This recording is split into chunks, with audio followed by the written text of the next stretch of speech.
तत्कालीन त्यावेळेचे प्रधानमंत्री राजीव गांधीजी नेहमी म्हणायचे की दिल्लीतून पाठवलेला 1 रुपया खाली जाईपर्यंत त्यामध्ये फक्त 15 पैसे शिल्लक राहतात.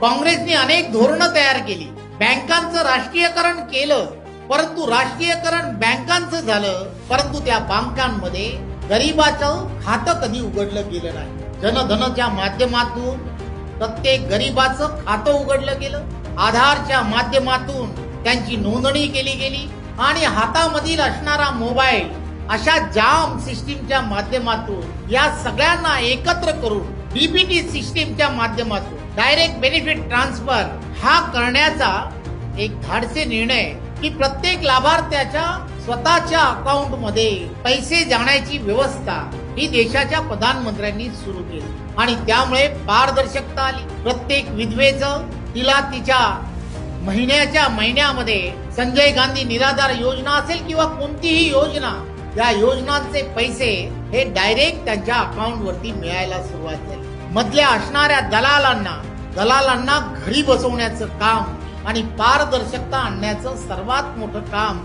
हे देशाचे पंतप्रधान नरेंद्र मोदीजींनी केलं.